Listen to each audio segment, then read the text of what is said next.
Hey everyone, Luca here with another installment of The Way It Is, and it's Team Luca first time again, given that the world seems to be in turmoil these days and a lot of unsettling things happening. I know last week we talked interest rate hikes, we talked with the RBC economist and got some insights there. And then, of course, yesterday, the big news, of course, inflation pushed a point higher than it was just a week ago. Mm-hmm. And now in classic fashion, everybody's got reactions and sound bites and everything to that. So I guess where we're at is we'll take another, put our finger on the pulse of the market today as it stands, given we're coming into the end of April, so we've just started into the spring market, and we've got 2 full months of historical spring selling, I guess, or the spring market. I can tell you what we are seeing in Kingston, which is historically has always happened, is we're seeing the relocations flow through here.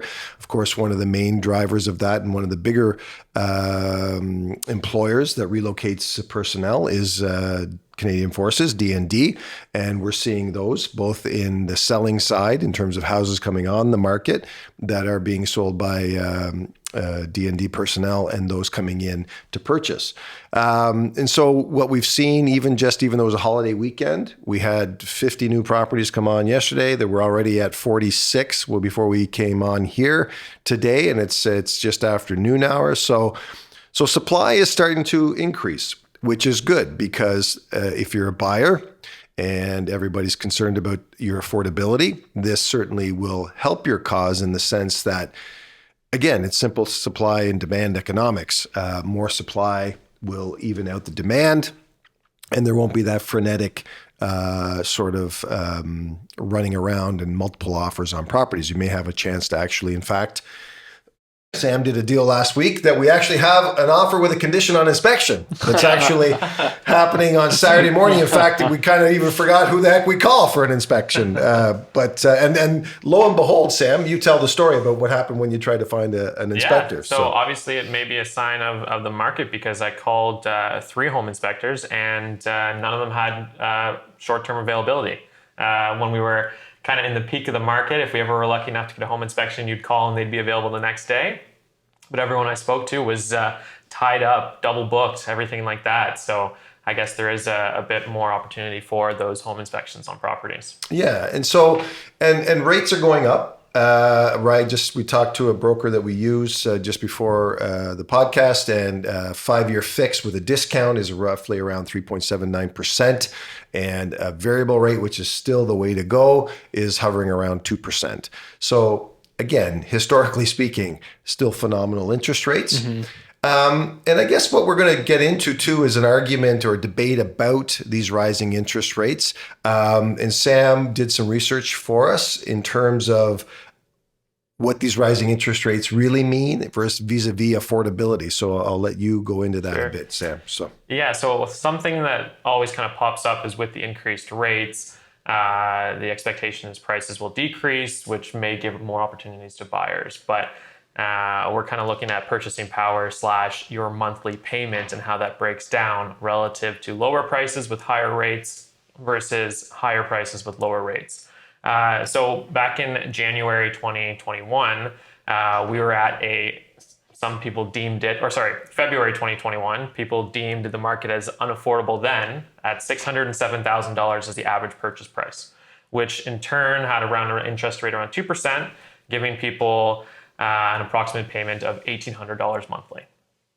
Now, on the trend we're experiencing, the rates increase, we would have to wait until Q4 of 2023 with the kind of expectation of decreases in the housing market, which they're not projected or predicted at this point. But if they were, we'd have to be at a $455,000 sale price with the current interest rate trend to be in the same of affordability. So for your money to mean the same thing it did in February, you would have to buy the house for $455,000 based on the current interest rate. So that's like $150,000 price difference. Yeah. And your payment would be the same amount of money. You would be paying $1,800 per month. Right. And let's understand this. And so in case you missed the nuance there. So essentially rising interest rates what it's doing is essentially removing buying power out of buyers' hands. So, and as much as this market conceivably could stabilize, and we're seeing signs of it in this small sort of spring window that we're living through right now. With At least opportunity. yeah, so there's potentially more opportunities, but again, prices aren't collapsing. Okay, and the only way to really solve an affordability crisis, not the only way, I won't say that sort of black and whitish and categorically, is that, but because everybody's been paying lip service to this and politicians give sound bites all the time and everybody's just doing reactionary, stupid shit.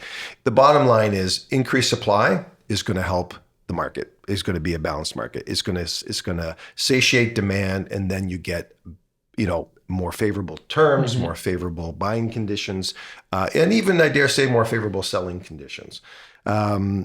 Because those are the unintended consequences of these rising interest rates, is that you're trying to cool the market, you're trying to stabilize prices, and yet in the same breath, you're actually removing a buyer's ability to buy into the market. At least to hold on to their house if they were to capture one, because the payments are so high. Yeah. And a byproduct of this, maybe we won't go too much into it, is it likely means rent is going to increase because of all the investors that are purchasing homes. They have to factor in the interest rate for their mortgage and everything like that. And then they're going to need a higher rent to break even on their properties. So that's kind of a byproduct, and an unfortunate one, because that arguably does set buyers back in terms of a timeline to save to buy a house for the first time. And inflation definitely has to be dealt with. There's no question about it. And there's some world factors going on that are contributing to those supply chain issues, obviously, and those aren't going to be resolved anytime soon. And even still, let's understand this, as the RBC economist said last week, and everybody's even saying on the news now, for inflation to get back down to their ideal goal, which is around 2 to 3%, is going to take the better part of 24 months to achieve. Right. Yeah, at least I would feel like, geez. Right. And rising interest rates aren't going to stop people from putting gas in their cars and having to go to the grocery store. And sadly, prices there. I mean, that's the laughable thing. Easter long weekend, right? Gas prices went up mysteriously, right? For the long weekend. So where's your direct correlation between rising increasing the cost of borrowing to dropping the price of a tank of gas? But anyway, I digress.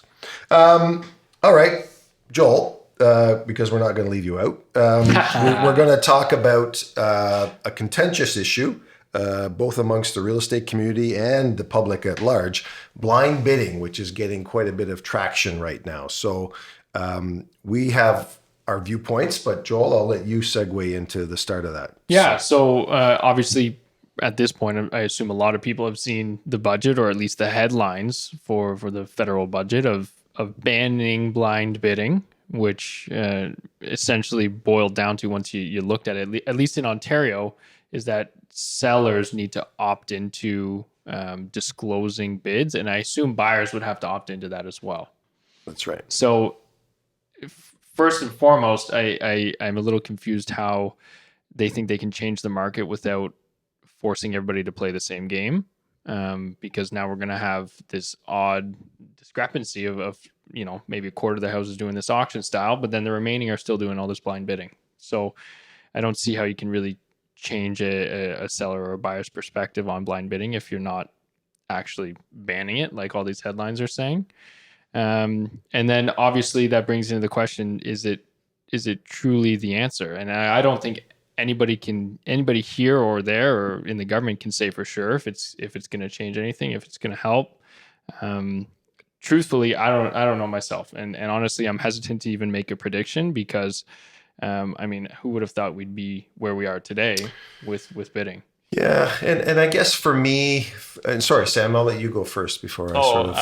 I was just going to say, for blind bidding, the really all it kind of does, removing it is only beneficial to the people that can see other bids. It's not beneficial for you if you're revealing your bid. So in terms of the government saying that consent must be provided from both the sellers and the buyers, no one's going to provide that consent because it disadvantages you by opening the book. For a seller, if they open up or provide the offer prices, then they close the gap between the blind bids. For buyers, you're showing your full hand, and you're allowing for another buyer who may have a stronger budget to offer more. The only advantage is that if you were the buyer, you can see everyone else's, but then you're at a disadvantage. So that's why it's hard to say, is this the answer? Yeah, and you're absolutely right. And so here's the rub. And for those, and again, I can speak to this because I've done it. So I've sat here for 34 years and lived through all the markets. Okay, so like I said, and I've harped on this before, and I'm the kid that walked uphill both ways to school and all that kind of stuff. So the bottom line is, in the friggin' late 80s and early 90s, you couldn't give a house away here in Kingston. Like literally couldn't give one away. It took an average of 120 days to sell. There were certainly no multiple offers happening. People were coming in, and buyers at that time were offering 100 less than the asking price and 50 less than the asking price. So sadly, we're in a situation where the pendulum has swung way the other way. Now, I'm not saying that, again, supply and demand solves everything. But the bottom line is, sellers, if these buyers that bought homes back then, if they're a seller now, want blind bidding, right? Because that's the way to do it. And at the end of the day, an auction is an auction. We've all been to charity functions. We've all done silent auctions. We all know at that last 30 seconds, someone's going to come out and trump your last bid because they really want that item. Well, that's no different in the housing market. Would it have saved some people tens of thousands of dollars depending on how high they bid? Potentially. And the reason I say that is because at the end of the day, and we've spoken about this as well, and these guys do it because they've learned it from me, is that our job when we counsel you as a buyer is to say, listen, this is what you're qualified for. This is what we feel the property is worth. This is what you have within your means. That's all you can control. Put your best foot forward. Don't go to sleep tonight and know that you lost the property and you could have given it, when you see the sale price, you could have given another $5,000 or another $10,000. If it sold for 100 over, then it sold for 100 over. Move on. You got to move on to the next one that you're going to, shoot your shot and hopefully be successful. So at the end of the day, and let's understand this, buyers in the world that want transparent bidding, because I get the sense that every buyer thinks that their bid gets sealed and they get to see everybody else's. No. Everybody sees everybody. So just so we're clear, it doesn't work in a vacuum. You know what I'm saying? Where you get the advantage of seeing everybody else and no one gets to see yours. So everybody's dumped into the same pot. And we've seen actually a blind bidding or open bidding scenario twice now. And the one example, just to kind of communicate that I'm not sure that it's going to be a solution to help buyers acquire homes, because the scenario we saw, there was 8 bids at the start, 8 parties bidding. By the end of it, it was 2 people going back and forth. So those other 6 people were ruled out pretty quickly and did not have a better shot at the property with the open bids. All it came down to was 2 people who arguably would have been the main competitors in the end, going back and forth until someone kind of raised the white flag, but that's about it. Yeah. Anyway, so that we're not going to solve the issue today. I certainly don't think. And again, and here's the problem as we're hopefully coming out of COVID, but the world's just gone a little bit goofy because of COVID in the last 2 years. And the problem is, again, in all sectors, the real estate industry, especially because it's obviously top of mind. It gets all the media attention because of these sort of news stories taken out of context, these prices, and everybody that's apparently been disadvantaged because of it and everything else. At the end of the day, housing affordability started a long time ago, or the lack of housing affordability started a long time ago under various governments. I said it last week to The Economist as well. There's been poor planning in terms of supply chain and supply of inventory, helping developers develop land, helping builders build houses, helping build subsidized housing, helping build geared to income housing.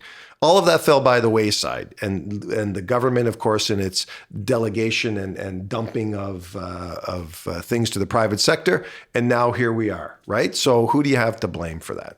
But at the end of the day, during this pandemic, everybody wants to solve all the world's problems now that have been exposed by political sound bites, and that's not how it works. So anyway, anything else? What do we need to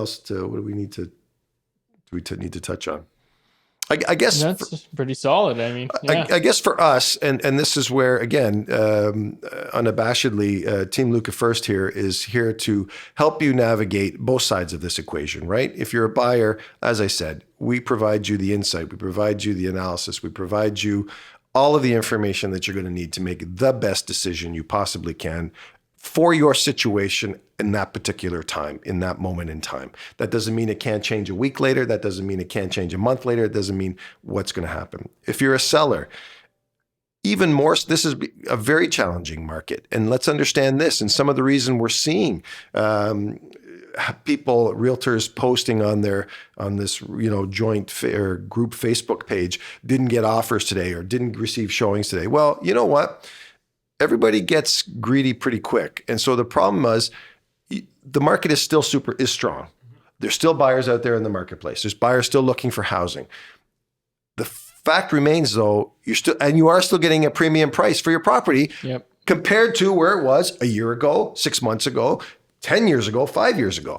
But it's now we've reached this thing where, and I blame realtors for potentially exacerbating this, in that you're listing already at a premium price to get a lottery price. And that's just not happening. Trying to continually set records. Exactly. Yeah. And buyers are picking up on that, right? And all the properties that are sitting, the ones that we have our peers complaining about didn't get any offers, I could go through every single one of them and tell you why it's sitting. And it obviously, some of the fault is from the realtors, some is from the media communicating to these sellers that their house is going to sell for $100,000 more than their value. Yep. I mean, and that's unfortunate because the media doesn't show the true information. They just throw in the catchy headline.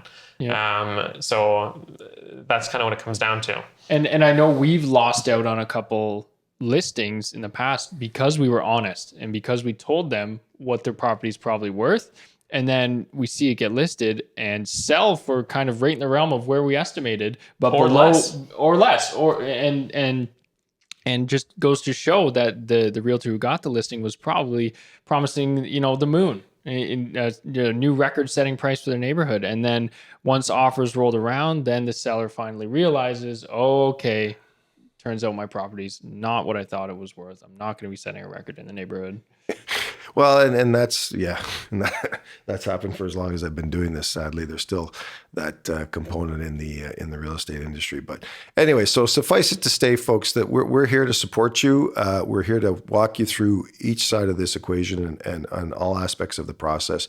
You're going to be well informed. You're going to be, actually over informed, if anything, and you're going to be able to make the best decision that you can based on the circumstances at that time, what's happening in the market at that time. And in saying that and knowing, and here's sort of our disclaimer, I don't have a crystal ball and we can't predict the future. So, the market changes literally day to day, week to week, month to month, like we've been saying. So anyway, thank you for indulging. Thank you for listening.